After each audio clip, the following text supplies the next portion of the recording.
So hello everyone, let us solve today's GFG problem of the day, and the problem name is 2 smallest in every subarray.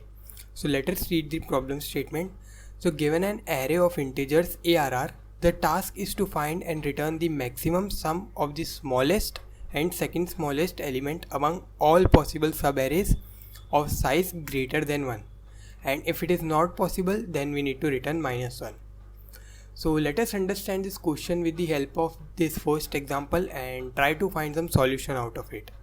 So this is the first example that they have given. So let us first understand what the question is saying. So the question is saying that you are given an array ARR. Now you need to check each and every subarray whose size is greater than 1. So what all subarrays can be there? So let us generate all the subarrays first and then we will discuss about the question. So one subarray can be this 4,3, one can be like 3,1, one can be like 1,5 and 5,6. These will be the of size 2. Then size 3 will be 4,3,1, 3,1,5, 1, 5 and 6. These will be of size 3. Now of size 4 we will have 4, 3, 1, 5. And then we have 3, 1, 5 and 6. So let me put the commas also here. And so these were of size 4 subarrays, and one subarray will be the entire array. So what will be this? So 4, 3, 1, 5 and 6. So these are all the subarrays that we have generated whose size is greater than 1. Now what the question is saying that we need to find in each and every subarray the second smallest element and the smallest element in that particular subarray. So what we need to do, so let's say this is not this example, so let's say this is the subarray that we are considering. So in that subarray we need to take the smallest element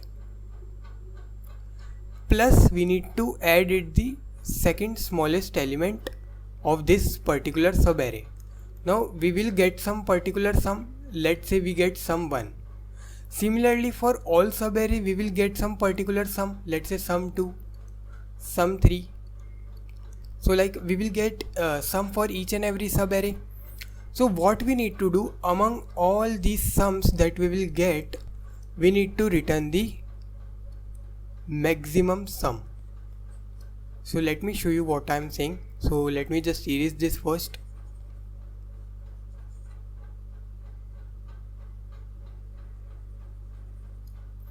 So in this first subarray, what are the smallest and second smallest element? So since there are only two elements, the smallest and second smallest will be these only. So smallest will be 3 and second smallest will be 4. So sum is 7. In this subarray similarly 1 plus 3 we will get 4. In this also 1 plus 5 we will get 6. In this one also 5 plus 6 we will get 11. In this subarray the smallest element is 1. Second smallest is 3. So we'll get 1 plus 3 equal to 4. In this subarray the smallest is 1 and the second smallest is 3. So we'll get 1 plus 3 again equal to 4. In this subarray smallest is 1, second smallest is 5. So we'll get 1 plus 5, that is equal to 6. In this subarray smallest is 1, second smallest is 3. So we'll get sum as 1 plus 3 equal to 4. In this subarray the smallest is 1, second smallest is 3. So again we will get sum as 1 plus 3 equal to 4. In this subarray again smallest is 1, second smallest is 3. So we will get sum as 1 plus 3 equal to 4. Now among all these sums, what is the largest sum that we need to return? So you can see the largest sum is nothing but 11. So we will return 11. So answer for this will be 11. And you can see the answer that we are given in the output is also 11. So this is what the question is saying. So let us find out the solution for it. So one approach can be the brute force approach. So what is the brute force approach? Brute force approach is simple. Generate all the possible subarrays. Generate all subarrays but of size greater than 1. Now once you generated all the subarrays, it is simple, just take the smallest sum and second smallest sum from all the subarrays and keep track of the maximum what we will get of the all the subarrays. So this is what approach we can follow in our brute force approach.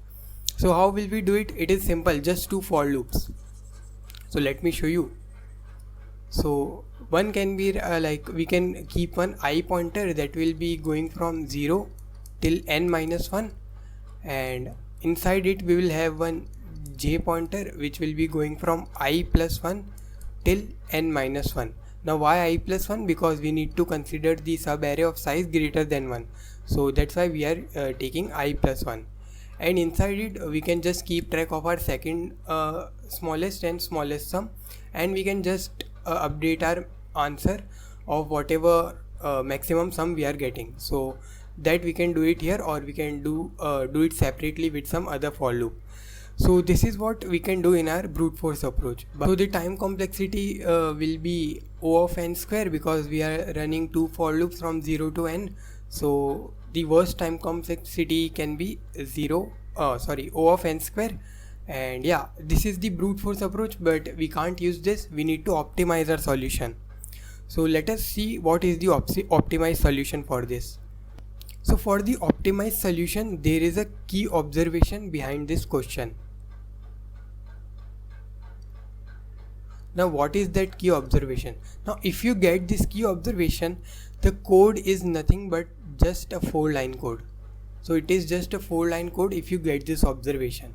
Now what is the observation? I am saying that I will only consider the subarrays of size 2. That means I will only consider the consecutive 2 elements. Now why so? So let me show you. So let us take a very basic scenario. If we have 3 elements in our subarray, and these 3 elements are nothing but, let's say, 5, 4, and this element can be anything. So now I am showing you why we will consider only 2 consecutive elements. So what all possible scenarios can be there? So let's say like we have this 5 and we have this 4, and what can we place here? Only 2 possibilities. Either it is the smallest element, like it is smaller than 5 and 4, or it is greater than 5 and 4. We will have these 2 scenarios. So let's say if we put the smaller element here. So what can be the smaller element than 5 and 4? Let us take 1 only. Now if I am taking 5 and 1 as our subarray, we will get our sum to be equal to 6. If I am taking my subarray to be 1 and 4, my sum will be 5. But so let me erase this. Yes. So for the first subarray 5 and 1, I am getting sum as 6, and for the second one I am getting sum as 5. So what if I take the entire subarray as our sum? So again we will get what? Second smallest, and smallest is nothing but 1 and 4. So again I am getting sum as 1 plus 4, that is equal to 5. Now what is happening here? Now if we already have the smallest element in the array, and if we extend our subarray, so we have some other elements also in the array. Let's say this 1 is present, 4 is present, let's say some very small values are present again, let's say 2 and 3. Now if we consider this entire subarray, so is it right to do that? No, it is not right, because if we have the smallest element here only, and if we have the element which is giving us the larger sum, that is 5, then why we will extend our array to here or here, whatever, that will give us the lesser sum by introducing a more lesser value. So if we take this entire subarray, so let me write with them other color pen. So from 1 till 3, so this is the subarray which we are choosing. So what will be the smallest and second smallest element? Smallest element will remain same 1, and the second smallest will now become 2, so it will become 3. So this 3 is lesser than this 5 as well as this 6 also. And what are 5 and 6? These were the sum of the consecutive elements. So if we have this smaller element here in place of 1, so there is no point in extending our array, because if there is a smaller value then it will reduce our sum. And even also if it's let's say there is some larger value present, so let me just erase this. So instead of this 2 and 3, let us say if we have values as 12 and 11, still also there is no point in extending our subarray, because we will already have the smallest and second smallest element before only. So we will, although we are extending this subarray, but these value will be of no use. So even if we have the greater element after this, after these two consecutive elements or lesser elements, there is no point in extending this subarray, because that will only reduce our sum in the worst case. So this is one scenario if we have lesser element here. Now what if we have greater element here? So let us see now. Now let's say it is the same scenario, but just the middle value I have taken some bigger value. Now what will happen? If we take these two consecutive elements, our sum will be 5 plus 12, that is 17. So our sum will be 17 for this two consecutive element. Now let's see if we are taking these two consecutive elements, so our sum will be nothing but 12 plus 4, that is 16. Now what if we take the entire subarray? Still we will get the sum as 16. But I will show you again with that particular example what if we will extend our subarray size. So let me just redraw this entire thing. Now again, let's say if we extend our array, let's say there are two elements present which are lesser in value. So let's say 1 and 2 are present. Now if we already have sum as 17 or 16, whatever, we will take the maximum afterward. But the point here is why we will take the two consecutive elements. So whatever, if we have sum as 17 or 16, why we will not extend our subarray size? Because if we extend our subarray size, there is chances that we will get a lesser element or larger element. So let's say we are getting a lesser element. So if we are getting a lesser element, that means our sum value will decrease, because we will have new smallest and new second smallest element in our subarray. So it will decrease our sum, but we want to increase it. So there is no point in extending our subarray. Now what can be the other possible scenario? Other possible scenario can be there is some greater value present. So let's say the greater value is, let's say 90. So let me just take out this pen. So yeah, let's say we have 90 and 91 present. Now if we extend this array, there is no use, because our second smallest and smallest will remain same. It is same. Let's say we have two elements. We want to find the smallest and second smallest elements among the entire array. So even if we have some elements 90, 91, our second smallest and smallest will still remain same. So even though we extend our subarray size, there is no point. Our like smallest and second smallest will remain same. So there is no point in extending subarray even if we have some greater values after that. So this is the whole logic why we will always take the two consecutive element. So let us take this example test case only to find again the answer, or to dry run on this example test case. So that was the key observation. So let us dry run on this example test case again and try to find the solution with our new logic of taking two consecutive elements. So I hope you understood the logic why we are always taking the two consecutive elements, because if we extend our array size, either there will be lesser element present or larger element present. If there are larger elements present, there is no use, because we already have smallest and second smallest with us, so that will not help in increasing our sum. But what if they have smaller elements in extending our subarray? So that will reduce our sum, because that in that case our smallest and second smallest element will now change to new smaller ones, to new smaller elements. So that will reduce our sum, but we don't want that. So the best possible scenario is to take the two consecutive elements only. So I hope you understood that observation part, and let us now dry run on this example test case. So our subarrays our subarray of size 2 will be starting from here.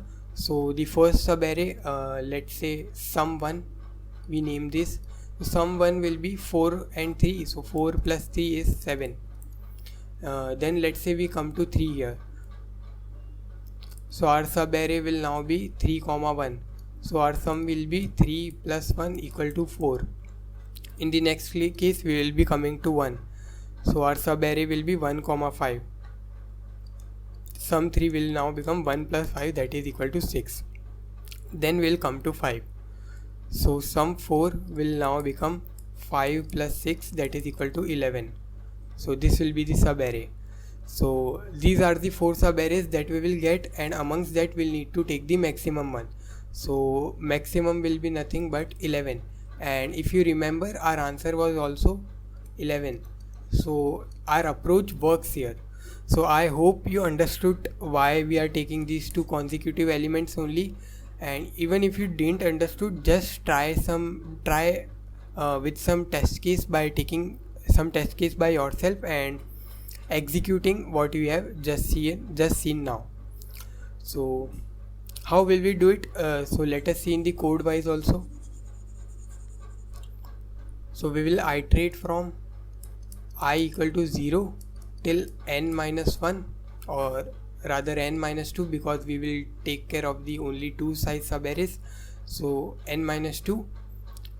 So what we can do, we can maintain one answer variable which will be, let's say, int min or whatever. Let's say int min. So what we can do, we can at each and every step we can update our answer if it is getting updated by answer or array of I plus 1. So this will be the sub array which we are currently present at, and in the end we can just return our answer. So this is the approach, and you can see the time complexity is O of n and space complexity is O of 1. So hope you understood this part, and if you have any doubt you can again ask me in the comment section. I'll be there to help you out, and let us directly write the code now. So let us write the code now. So first we will declare our answer variable. So answer will be initialized to int min, and what we need to do now, just iterate over the entire array I less than n minus 1 and I plus plus. So what we need to do, we just need to update our answer from answer equal to max of answer comma arr of I plus arr of I plus 1. This is what we need to do, as we have seen in the explanation part, and in the end we will just take one if condition for this -1 case if our answer is not possible. So if answer is equal to int min, we just need to return -1, otherwise we can simply return whatever answer we are getting. So hope this works fine. So let us submit this. So it is giving us some error, so let us see I less than n minus 1 in line. So yeah, we didn't declare the integer n, so that's why it is giving us the error. So array dot size we need to define. So yes, I think it should work fine now. Let's see. Yes. So yeah, our code got accepted. So hope you learned from this video. Thank you.